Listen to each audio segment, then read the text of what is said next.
Assalamualaikum warahmatullahi wabarakatuh. Apa kabar semuanya? Semoga sehat selalu.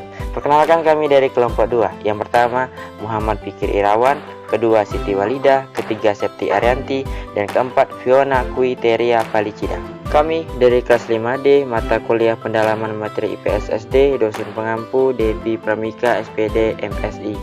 Baiklah, di sini kami akan memberi materi yaitu yang berjudul memahami prinsip-prinsip pembelajaran IPS yang teruraikan dalam 1. Prinsip belajar sambil bekerja, 2. Belajar dan bermain contoh konsep pembelajaran bermakna, 3. Prinsip belajar keterpaduan. Baiklah, tanpa tunggu lama silakan menyimak video pembelajaran dari kami. Prinsip belajar sambil bermain. Prinsip belajar sambil bermain merupakan kegiatan yang dapat menimbulkan suasana menyenangkan bagi siswa dalam belajar. Karena dengan bermain, pengetahuan, keterampilan, sikap, dan daya fantasi anak berkembang. Suasana demikian akan mendorong anak aktif dalam belajar. Konsep belajar bermakna. Belajar bermakna menekankan adanya hubungan antara materi yang baru dengan materi sebelumnya. Karena hubungan antara materi merupakan kunci siswa akan belajar dengan baik.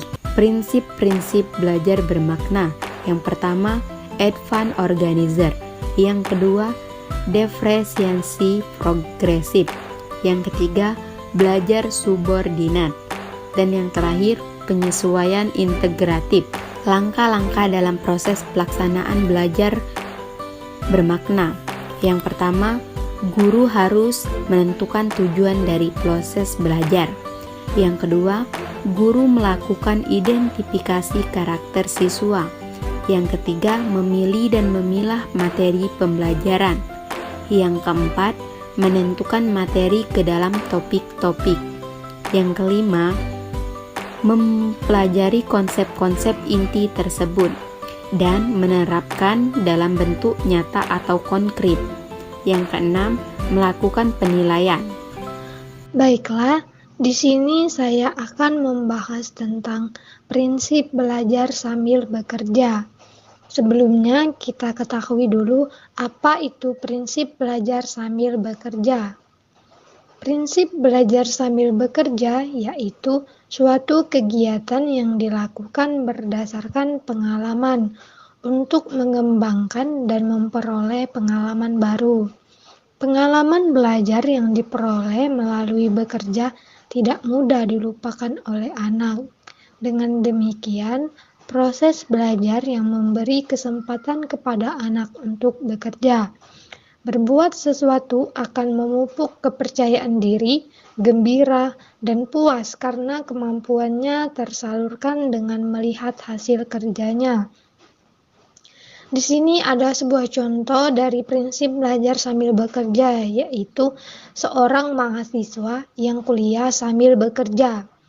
Yang dimaksud dengan kuliah sambil bekerja adalah suatu perbuatan atau aktivitas yang dikerjakan di luar tugas pokok, tetapi waktunya hampir sama dengan tugas pokok itu sendiri. Tugas pokok yang paling utama adalah melakukan aktivitas pembelajaran atau mengikuti kegiatan selama pembelajaran. Dan setelah dikerjakan, maka mahasiswa itu melanjutkan tugas yang lain, yaitu bekerja seperti mengajar di sekolah-sekolah lain, mengajar privat, belajar sebagai pelayan, penjaga toko, dan berwira swasta lainnya. Pada mahasiswa yang kuliah sambil bekerja, sangat sulit untuk mengatur waktunya karena aktivitas bertambah sehingga mereka cenderung mengabaikan tugasnya sebagai seorang mahasiswa untuk belajar, serta mengerjakan tugas-tugas yang diberikan oleh dosen. Hal ini dikarenakan mahasiswa yang bekerja membutuhkan waktu, konsentrasi, dan tenaga di tempatnya bekerja sehingga tidak dapat mengatur waktunya dengan baik. Selain pekerjaan, tugas kuliah tidak dapat terselesaikan tepat waktu dan cenderung melakukan pekerjaan yang sebenarnya tidak perlu dilakukan dalam waktu yang ada, sehingga terjadilah pemborosan waktu dan tenaga. Kuliah sambil bekerja dapat memiliki keuntungan yang dapat diperoleh mahasiswa dari aktivitas tersebut, yaitu mahasiswa dapat menggunakan tempat mereka bekerja sebagai objek studi kasus bagi tugas kuliahnya ataupun sebagai bahan diskusi, mendapatkan pendidikan yang lebih tinggi serta pengalaman bekerja. Prinsip-prinsip pembelajaran terpadu. 1. Prinsip evaluatif. A. Memberi kesempatan kepada siswa untuk melakukan evaluasi diri di samping evaluasi lainnya. B. Guru mengajak siswa untuk mengevaluasi perolehan belajar yang telah dicapai.